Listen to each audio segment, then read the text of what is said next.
अस्सलामुअलैकुम दोस्तों, मेरा नाम है शारिब खान। आज मैं आपको एक ऐसे शख्स से मिलाने वाला हूं जो पहले गैर मुस्लिम थे, अल्हम्दुलिल्लाह कलमा पढ़कर अब मुसलमान हो चुके हैं। ये भारत के नहीं बल्कि चाइना के रहने वाले हैं। चाइना में जब ये रहते थे तो ये सबसे पहले बौद्ध धर्म के अनुयायी थे, यानी बौद्ध धर्म में इनका जन्म हुआ था।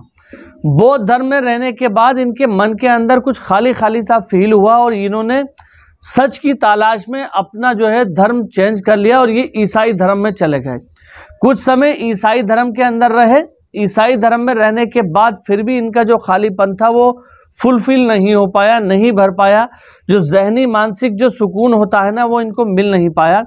लगातार इन्होंने सच की तलाश जारी रखी और अलग अलग धर्मों के बारे में उनकी किताबों को पढ़ना, उनको समझना, सारी चीज़ें जारी रखी। और एक दिन जब इन्होंने मुस्लिम समाज की किताबों को पढ़ना शुरू किया, जब इन्होंने इस्लाम धर्म के बारे में जानना शुरू किया, तो इनको जहनी तरीके से सुकून आना शुरू हो गया।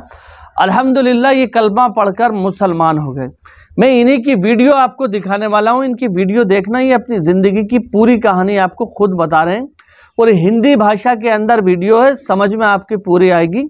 लेकिन कहना मैं आपको ये चाहता हूँ कि इनकी ज़िंदगी का वो टर्निंग पॉइंट जब धीरे धीरे ये इस्लाम के करीब होते चले गए। आप लोग जानते हैं कि बुद्ध धर्म जो है, बुद्ध लोग जो हैं वो बहुत अध्यात्म करते हैं, यानी ध्यान की व्यवस्था है उनके यहाँ पर। तो जो लोग ध्यान लगाते हैं मन लगा करके, ध्यान लगाने वालों की जो उनके जहनी तौर पे जो होता है ना, वो बहुत तसल्ली होती है उनको, जो ध्यान लगाते हैं एक जगह बैठ करके। लेकिन इनको वहाँ पर भी सुकून नहीं मिल पा रहा था, तो इनको इस्लाम में दाखिल होने के बाद ही सुकून मिला। चर्च के अंदर बहुत सारे पादरी लोगों ने इनको समझाने की कोशिश की। जब ये चर्च जाते थे, जब ये ईसाई बने तो वहाँ पर भी इन्होंने कहा कि मुझे वो चीज़ फील नहीं हो पा रही है कि जो मुझे चाहिए थी, जिसके लिए मैं अलग अलग धर्मों का अनुसरण कर रहा हूँ, अलग अलग धर्मों में जा रहा हूँ, लेकिन मुझे वो सुकून नहीं मिल पा रहा है। फ़िलहाल सुम्मा अल्हम्दुलिल्लाह ये इस्लाम में दाखिल होकर मुसलमान बन गए हैं और अपनी ज़िंदगी की पूरी कहानी बता रहे हैं। तो इनका ध्यान से सुनना। और सुनने वाली बात ये भी है कि जो मेरा गैर मुस्लिम भाई इस समय ये वीडियो को देख रहा है, ख़ास तौर पर मैं अपने गैर मुस्लिम भाई से ये अपील करना चाहूँगा कि इस वीडियो को उन सभी गैर मुस्लिम भाइयों तक पहुँचाना जिनके मन के अंदर इस्लाम को लेकर शंका होती है। यानी दूसरे लोगों से उन्होंने सुना है कि मुसलमान तो भाई बहुत झगड़ालू होते हैं, लड़ाका होते हैं, मुसलमान इस्लाम धर्म में तो बड़ी जंग बताई गई है ये। तो उन लोगों को ये वीडियो ज़रूर दिखाना। हर चीज़ कंडीशन बेस्ड होती है। इस्लाम प्यार का मज़हब है, इस्लाम मोहब्बत का मज़हब है।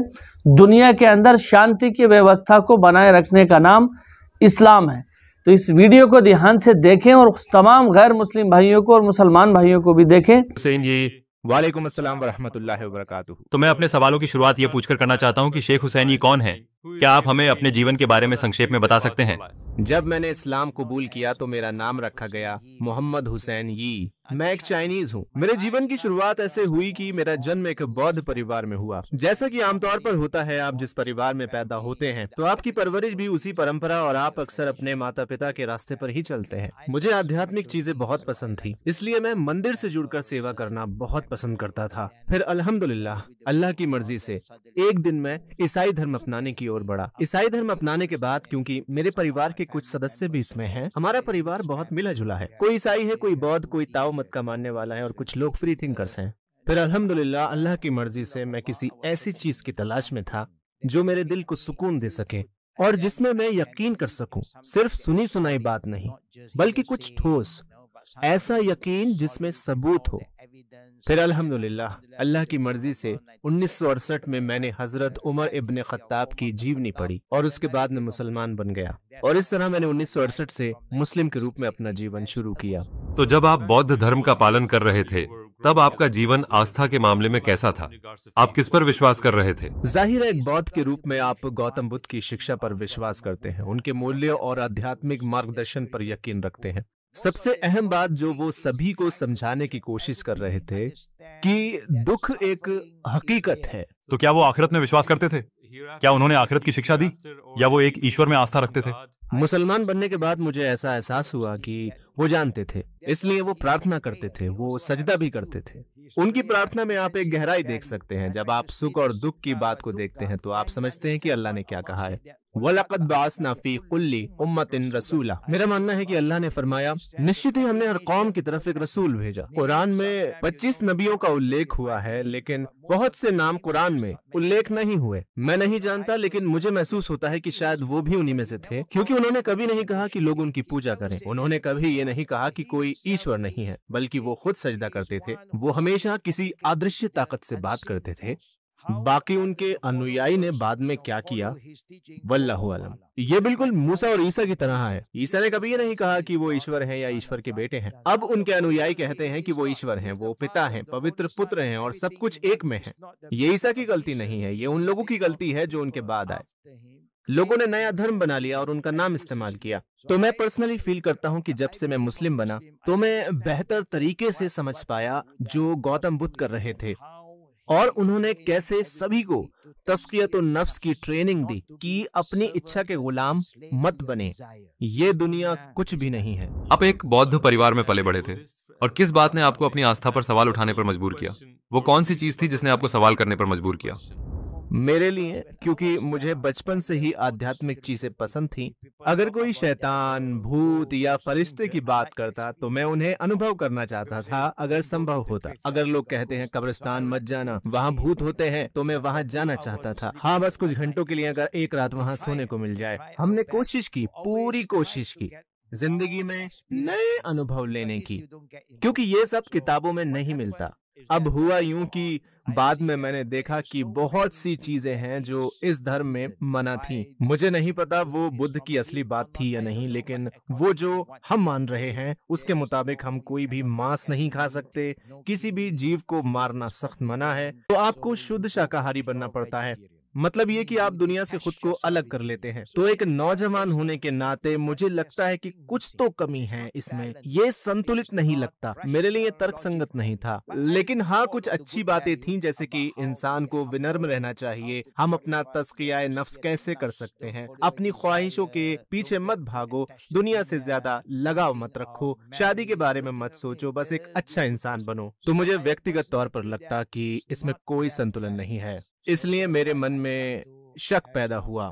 फिर मैंने किसी और रास्ते की तलाश शुरू की, तो मुझे व्यक्तिगत तौर पर महसूस हुआ कि मेरी जिंदगी में जैसे कुछ कमी है। मैं सोचने लगा, क्या सच में धर्म इतना मुश्किल है, या फिर ये सब कुछ बाद में उन लोगों ने जोड़ दिया जो अपने आप को अनुयायी कहते हैं। बहुत सी बातें अब बिल्कुल सही नहीं लगती थी। मुझे वाकई ऐसा महसूस हुआ कि मेरी जिंदगी में कुछ तो कमी है, और लगा अब मुझे कुछ बदलना होगा।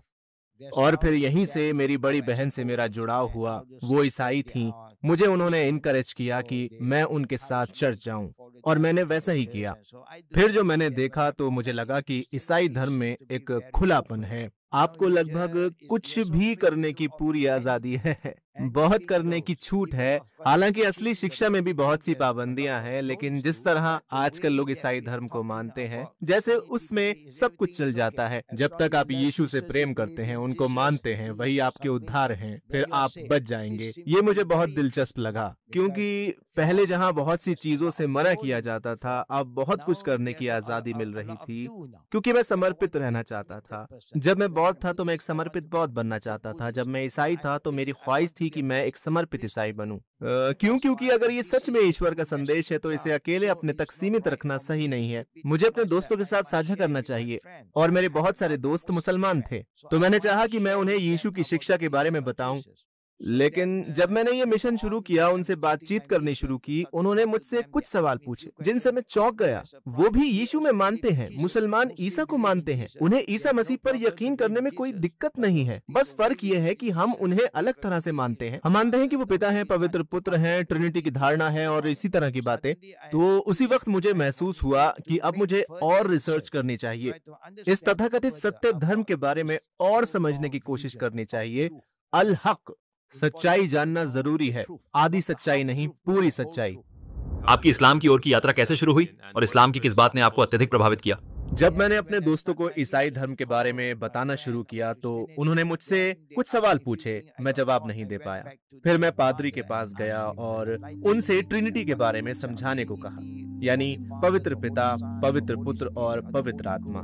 लेकिन वो मुझे संतुष्ट नहीं कर पाए, क्योंकि मुझे सोचना पसंद है, सवाल करना पसंद है। वो नहीं कर पाए और बस इतना कहा, तो पवित्र आत्मा के तुम्हारे पास आने की प्रतीक्षा करो, पवित्र आत्मा तुम्हें सब समझाएगी। तो बस यही उन्होंने कहा और मैं इंतजार करता रहा। तो मैंने ईश्वर से प्रार्थना की, मुझे नहीं पता असली ईश्वर कौन है, मैं आपको ढूंढ रहा हूँ, मेरा मार्गदर्शन कीजिए। मैं कहता कि मुझे उस ईश्वर से प्रार्थना करनी चाहिए जो जानता है कि मैं उसकी तलाश कर रहा हूँ। मैंने किसी का नाम इस्तेमाल नहीं किया, मैंने बस कहा, हे ईश्वर तू जानता है मैं तुझे ढूंढ रहा हूँ। फिर अचानक मेरे दिल में कुरान पढ़ने की बहुत तेज चाहत हुई। मैं जानना चाहता था मुसलमान आखिर क्या मानते हैं, लेकिन किसी ने मुझे कुरान नहीं दिया। सच्चाई की खोज करने की मेरी प्रवृत्ति बहुत मजबूत है, अल्हम्दुलिल्लाह। मैंने सैयदना उमर अल खत्ताब की किताब पढ़ी, जो इस्लाम के दूसरे खलीफा थे, जो कभी इस्लाम के दुश्मन थे। रसूल अल्लाह सल्लल्लाहु अलैहि वसल्लम के भी दुश्मन थे, यहाँ तक कि नबी सल्लल्लाहु अलैहि वसल्लम को मारना चाहते थे। लेकिन कुरान से उनको हिदायत मिली और फिर वो मुस्लिम बन गए। और सिर्फ नाम के मुसलमान नहीं, बल्कि रसूल अल्लाह सल्लल्लाहु अलैहि वसल्लम के साथी बने। और फिर वो दूसरे खलीफा बने और उनके समय में रोम और फारस इस्लामी शासन के अधीन आ गए और इतिहास में एक बहुत बड़ा बदलाव आया।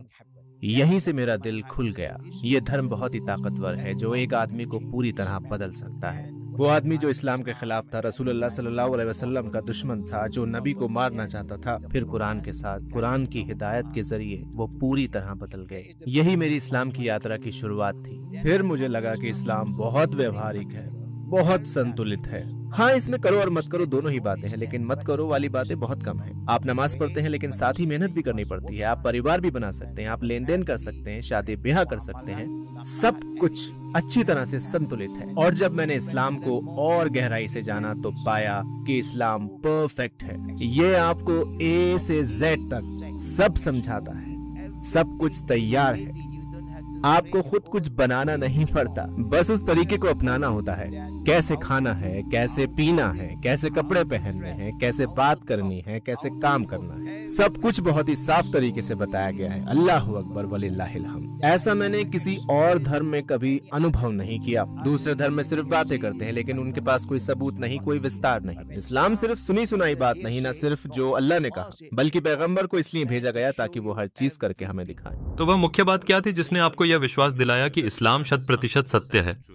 जब मैंने इस्लाम को गहराई से पढ़ना शुरू किया और भी ज्यादा सीखना शुरू किया, फिर मैं मदीना गया, वहां और भी ज्ञान मिला और लगभग पूरी कुरान पढ़ी। अल्हम्दुलिल्लाह, मैंने पाया कि ये ईश्वर की एकमात्र किताब है जिसमें कभी कोई बदलाव नहीं आया, ना इसमें कोई मिलावट हुई, ना इसमें छेड़छाड़ हुई। यहाँ तक कि एक आयत भी नहीं बदली जा सकती, कोई कमी नहीं। माशाअल्लाह, ये एक और चमत्कार है। मैं कहता हूँ कि मुझे गर्व है कि मैं उस किताब पर यकीन करता हूँ जो 100% शुद्ध है। जिस दिन ये नाजिल हुई तब से लेकर आज तक बिना बदले, बिना छेड़छाड़ के। और जब मैं दुनिया भर में घूमता हूँ, यहाँ वहाँ जाता हूँ, जहाँ भी जाता हूँ, कुरान वही रहता है। और जब मुसलमान नमाज पढ़ते हैं एक ही भाषा में, जब आजान दी जाती है एक ही भाषा में, जब इबादत की जाती है एक ही भाषा में, अल्लाहु अकबर वलिल्लाहिल हम्द। और जब मुझे ये समझ आया तो मुझे यकीन हुआ कि मैं अल्लाह से दुआ कर रहा हूँ। मैं अल्लाह से दुआ नहीं, ईश्वर से दुआ कर रहा हूँ कि मुझे रास्ता दिखाए। और जब ये एहसास मेरी जिंदगी में बहुत गहराई से उतर गया तो मैंने कहा अब मैं तैयार। और देखिए, जब मैंने मुसलमान बनने का इरादा किया भाई अहमद, ये इतना आसान नहीं था जितना मैं सोचता था। मैं खुद जाकर इमाम साहब से मिला और कहा मैं मुसलमान बनना चाहता हूँ, क्या आप मेरी मदद करेंगे? कभी कभी मुझे हैरानी होती थी जब मैं अपने मुस्लिम दोस्त से मिलता और कहता मैं अब मुसलमान हूँ, तो वो पूछते कब बने और आपने इस्लाम क्यों चुना? जैसे उन्हें इस बात पर हैरानी नहीं होती कि मैं मुसलमान बन गया, बल्कि उन्हें इस बात पर हैरानी होती थी कि मैंने इस्लाम क्यों चुना। ये बात मुझे बहुत दुख देती है, लेकिन मैं किसी को दोष नहीं देता, क्योंकि मेरे अपने अनुभव में जब मैं बुद्धिज्म से फिर क्रिश्चियनिटी से गुजरा तो मैंने देखा कि बहुत से लोग बस अनुयायी होते हैं, अंधे अनुयायी। वो बस बिना नॉलेज के मानते हैं। वो बस कह देते हैं मैं बौद्ध हूँ, मैं ईसाई हूँ, लेकिन वो खुद अपनी किताब तक नहीं पढ़ते। कितने ईसाई हैं जिन्होंने बाइबल पढ़ी है, कितने बौद्ध हैं जिन्होंने धर्म पढ़ा है? बहुत कम, आप गिन सकते हैं। लेकिन सभी मुसलमान कुरान पढ़ते हैं। लाखों मुसलमान कुरान को जुबानी याद कर लेते हैं। क्या आप सोच सकते हैं? ये चमत्कार अद्भुत है और यही चीज मेरी आस्था को और मजबूत बनाती चली गई। अल्लाह पर मेरा यकीन, कुरान और इस्लाम की ओर मेरा झुकाव कभी भी कम नहीं हुआ। हालांकि मुझे कई जगहों पर मुश्किलों का सामना करना पड़ा, लेकिन इन सब के बावजूद मेरा ईमान कम नहीं हुआ।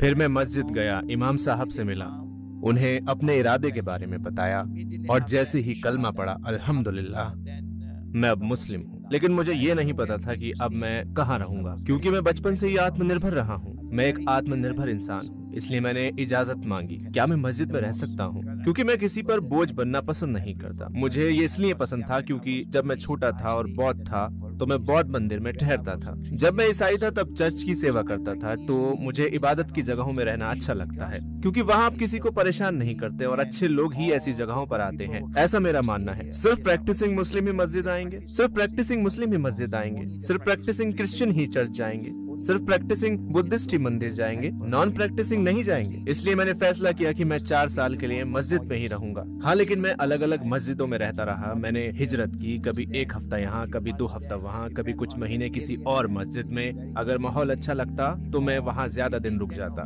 4 साल तक मैं मस्जिदों में ही रहा। अल्हम्दुलिल्लाह मैंने बिल्कुल सही फैसला किया, क्योंकि यही रहने के लिए सबसे बेहतरीन जगह थी और यही तरीका है जल्दी सीखने का, क्योंकि वो लोग मस्जिद आते हैं, वो प्रैक्टिसिंग होते हैं। तो दोस्तों वीडियो आपने देखा, वीडियो देखकर आपको कैसा लगा कमेंट में जरूर बताना। इसी के साथ साथ आपको बताता हूं कि जब अल्लाह किसी को अपनी तरफ खींचता है, जब अल्लाह किसी के मन के अंदर अपने प्रति मोहब्बत देता है, तो फिर वो दुनिया की जंजीरों को छोड़कर सही रास्ते पे और सच्चे रास्ते पे निकलकर आने लगता है। इस वीडियो को दिखाने का मकसद किसी दूसरे धर्म को नीचा दिखाना नहीं है, बल्कि इस्लाम की अच्छाइयों को सामने रखना है।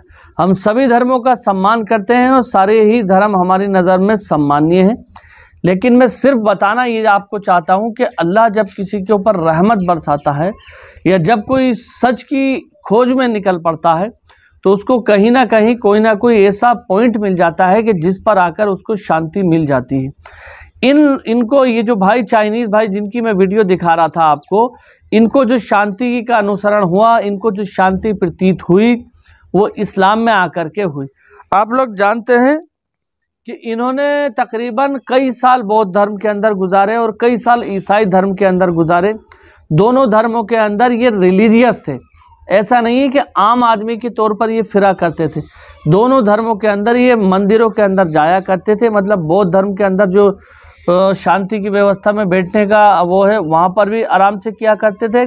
इसी के साथ साथ ईसाई धर्म के अंदर ये चर्च में भी जाया करते थे, लेकिन कहीं पर भी इन्हें वो सुकून देखने को नहीं मिला जो इस्लाम के अंदर इनको देखने को मिला। तो दोस्तों इस वीडियो में बस इतना ही। अगर आप हमारे चैनल पर पहली बार आए हैं तो चैनल को सब्सक्राइब करके बेल आइकन पर ऑल का बटन ज़रूर सेलेक्ट करें। इंशाअल्लाह ताला अगली वीडियो में मुलाकात होगी। तब तक अपने भाई को इजाज़त दीजिए। खुदा हाफिज़। जय हिंद, जय भारत।